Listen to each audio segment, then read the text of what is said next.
pues estamos con David Díaz de León, uno de los artistas de Aguascalientes que se encuentran aquí en el Museo Escárcega. Y bueno, pues David, platícanos tu impresión, tu opinión más bien de este museo y del hecho de que estén aquí concentrados la mayoría de los pintores de Aguascalientes. Pues bueno, yo tengo un antecedente. El ingeniero, tuve el gusto y el placer de que fuera primero mi cliente, yo vendiendo arte. Yo creo que el ingeniero Eduardo Escárcega es un gran mecenas, tanto económico como visual, que ha llegado a esto, ¿no? A una galería, a una gran biblioteca y a un gran museo que compila, pues no sé, alrededor de 1.300, 1.500 piezas nacionales y locales. Yo creo que, ¿qué impresión tengo del Museo Escárcega? Como él me lo dijo una vez, es en homenaje a su padre porque fue educador y porque él quiere preservar y cree que la cultura se preserva a través del arte, tanto en la literatura como en la plástica. Esa es la impresión que puedo tener de este maravilloso lugar. ¿Qué significa para ti formar parte de este museo? Pues para mí formar parte de este museo, me acabas de impresionar, Jaime Ignacio, porque solamente el ingeniero tiene una obra mía, que fue una interpretación de su personalidad, que produje en Pluma Big sobre plástico. Y me acabas de impresionar, ahora que me hiciste la cita, yo no sabía que existía mi obra dentro del museo. Realmente estoy muy encantado, muy agradecido con el ingeniero Eduardo Escárcega. Y bueno, pues encantado, ¿no? de pertenecer a esta colección tan enorme, tan amada por él y tan querida por la gente de Aguascalientes. Yo salgo a la República Mexicana, como en 2014 estuve con mi galería en San Miguel de Allende, y comento que la tarea de este museo ha rebasado la frontera de la misma institución, sin hablar mal de la institución, sino me refiero a la compilación histórica, plástica que ha hecho en este museo, es mayor a las colecciones de los museos de Aguascalientes. Sí. Yo creo que su trabajo del ingeniero va a trascender, no sé, en 100 años se va a hablar de lo que fue esta gran obra que él desarrolló en Aguascalientes. ¿Conoces algún lugar semejante o parecido? Alguien que a partir de una iniciativa, ahora sí una iniciativa privada, haya logrado esto que no han logrado ni los museos? No, sinceramente no. Tengo un antecedente en México, un señor Aldama, que ahora su hijo es galerista profesional y tiene su galería Aldama.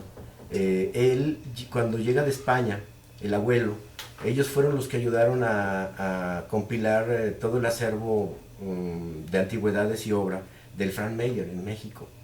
Pero ese es el único antecedente que puedo tener como algo parecido a esto. Yo creo que el esfuerzo y la dedicatoria que ha tenido el ingeniero por más de 40 años de coleccionar obra, y como él dice también, y a crédito con los maestros pintores, y con ese cariño que le tiene al arte, pues es un ejemplo muy, muy, muy particular. Muy interesante, pero muy particular. Haber logrado crear la metodología para llegar a ser un museo, porque no es fácil ser un museo. Una cosa es ser una galería y hacer homenajes a los artistas, y otra cosa es recrear un museo y lograrlo, como en el caso de este museo. Yo creo que es algo fascinante para la plástica mexicana y para nosotros los artistas que nos llamamos emergentes, o que nos llaman emergentes, o que nos llaman fuera de lo institucional, que alguien nos pueda compilar en un espacio museográfico. Yo creo que es maravilloso. Así es. Y bueno, ahora vamos a hablar de David Díaz de León, el pintor. ¿Por qué? O si nada más te dedicas a la pintura, o hay otros campos. Pues yo soy diseñador gráfico de profesión, ejercí 10 años mi carrera, aproximadamente 10, 11 años. Después trabajé en la Suprema Corte de Justicia, compilando expedientes y manejando la red y la cuestión esta de la videoconferencia, para manejar videoconferencias desde el pleno de la Corte. Y me enamoré de la historia y de la lectura oficial de la historia de los personajes de Aguascalientes. Y después me involucré con un cliente en el quehacer del diseño sobre vidrio, en una técnica helénica italiana, el vidrio termoformado y grabado con arena. Y después lo hice yo mismo. Hice una prueba de 18 meses, monté una fábrica para hacer una prueba de 18 meses y llegué a concluir 80 diseños originales de vidrio termoformado y grabado y laminado en hoja de oro florentino. Y en ese tiempo de recorrido de mi carrera y de mi quehacer como profesional en el diseño gráfico, y luego ya un poco en la cuestión artesanal del vidrio, nunca olvidé el arte, pero no me daba tiempo, no me la creía. No me la creía que yo podía hacerlo. Y un buen día a finales del 2011 andaba yo un poco triste y melancólico porque había cerrado mi quinta galería, Galería Herrán, en homenaje a Saturnino Herrán. Después de 10 años logré tener una galería de 500 obras de arte en la calle en Carranza, pasando la Merced. Pasa ese tiempo y a finales del 11 me aferro a la idea de dedicarme al 100% a la pintura. Ya tenía unos años pintando en mi técnica de viridescence y hago una colección en homenaje a Leonora Carrington y la expongo en San Miguel de Allende. El resultado, más que económico, fue emocional. Me involucro ya de lleno en el arte, descubro que sí puedo realizar anatomía humana y expresiones humanas con la pluma Bic sobre plástico, y empiezo a trabajar el arte y empiezo a trabajar las técnicas. Y ahorita, bueno, ya estoy en las técnicas clásicas, a excepción de la acuarela. Manejo el pastel, el grafito, el óleo y algunas otras técnicas, y sigo con la fotografía que me lo dio mi carrera. Muy no bien. sé, Esta no sé entrevista va a formar parte de una, ¿cómo le podríamos llamar? Una recopilación histórica del arte en Aguascalientes de esta época, pero indudablemente que se va a venir incrementando, va a venir creciendo porque van a llegar nuevos artistas. Okay. ¿Qué le dirías tú a un niño que llegue aquí al museo y vea tu obra y vea esta entrevista? Wow. Y que sienta la inquietud. Pues yo creo que a un niño no tengo mucho que decirle. Yo admiro a los niños por ser autodidactas, obviamente. Admiro a los niños por su gran creación. Yo quisiera ser un niño otra vez para poder recrearme en los espacios sin límites y el color sin límites y la línea. Pero yo qué le diría a un niño en este espacio, yo le diría que si su vida estuviera llena de color y forma, y si es perenne ese estilo de vida, su vida va a ser mucho más noble que la de otros comunes como nosotros, que en nuestros tiempos no nos tocó esta oportunidad de que alguien tuviera un espacio tan maravilloso donde compila arte mexicano. ¿De niño pintabas? De niño no, nunca pinté. Hice bosquejos. Mi querido padre me incitaba un poco a crear. Él fue un gran creativo, nunca fue dibujante, fue viticultor, pero a todos nos enseñó a usar las manos. Pero nunca fui bueno para el dibujo, inclusive en la Universidad Autónoma, por ahí del 87, cuando todavía tomaba clases de dibujo, con algunos maestros, entre ellos recordando a Chayo, José Rosario López de los Santos, que en paz descanse, que fue mi maestro y mi gran amigo. Pues nunca fue para mí una gran capacidad que yo resolviera. Inclusive los maestros tenían pues como una crítica tendenciosa, donde decían lo clásico, ¿no? Que le dicen a un estudiante: nunca vas a acabar, nunca vas a ser diseñador gráfico, tú no sabes nada de línea, ni de color, ni de composición, no sabes nada. Bueno, ese era un asunto meramente académico, ¿no? Pero yo, enamorado del arte, desde los 14 años me quise ir a España a pintar por allá. Hice un examen en un instituto, no lo pasé, no me fui, y me quedó el registro. Yo creo que a mí me nace el primer concepto que yo puedo tener del arte. Me nació en San Antonio, en el templo de San Antonio, en misa. Y no quiero hablar de misa, sino quiero hablar de la maravilla que es San Antonio, tanto arquitectónicamente como pictóricamente. Por allá había un cuadro que yo le decía a mi madre que qué significaba, porque para mí era maravilloso, ¿no? Ver a un burro inclinado de rodillas, y ya mi madre pues me platica la escena, ¿no? De qué se trataba, porque iba pasando el Santísimo, y yo estaba impresionado. Y siempre San Antonio para mí fue el museo maravilloso, ¿no?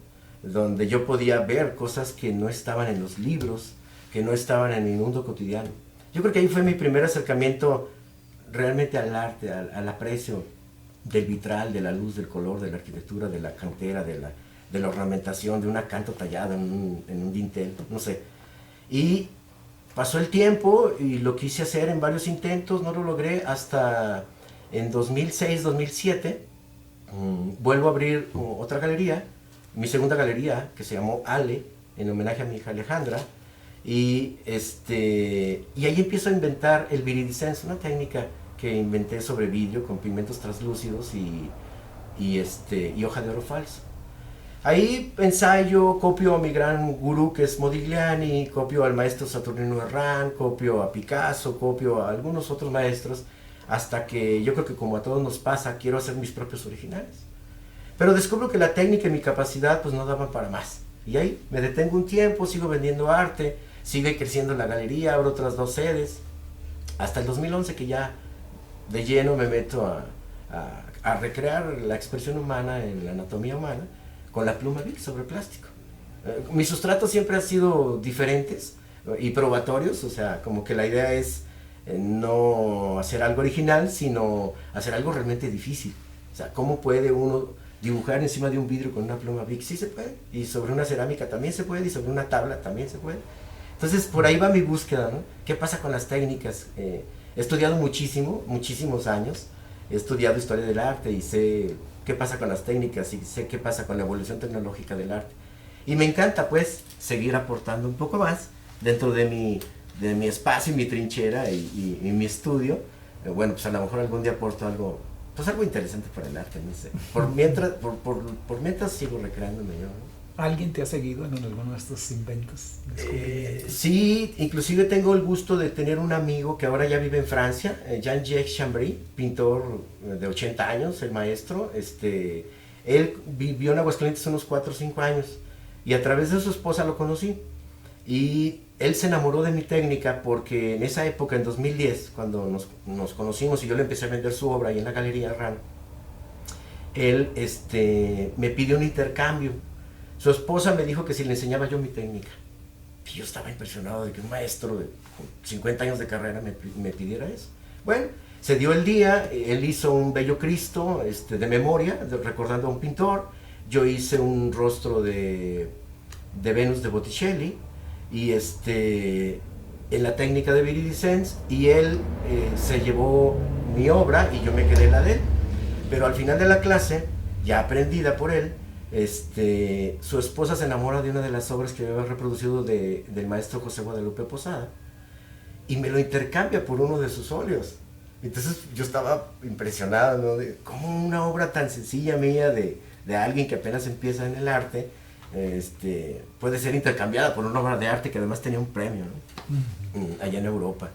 Total que el maestro se fue por ahí del 2011 también a Europa.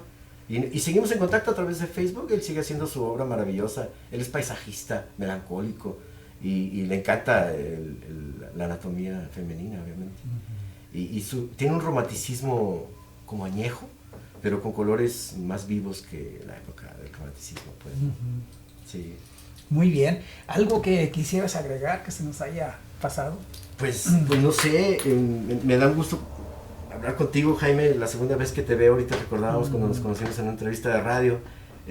Yo quisiera, a través de este espacio, de este video, pues comentarle a la gente que se acerquen al arte, que el arte es maravilloso, que el arte no es elitista, que el arte produce sentimientos, que el arte es una gran vida. La creencia, por ejemplo, de los dioses. En alguna vez disertaba con un taxista y él me decía, ¿para qué chingados sirve el arte?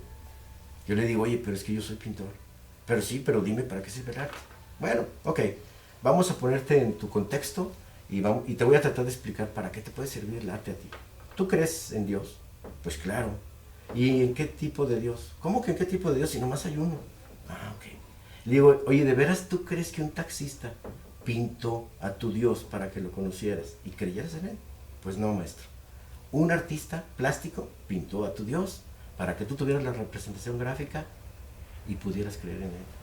Entonces, puedo poner 1000 ejemplos de lo fascinante y lo maravilloso que es el arte, pero yo creo que la gente debería de acercarse más, y no al sentimiento de nosotros los artistas, aunque es muy agradecido cuando se acercan, sino al arte mismo, que se involucren en la música, en la literatura, que se involucren en la pintura, en la escultura, que estudien la historia del arte, que estudien la historia de la evolución del ser humano.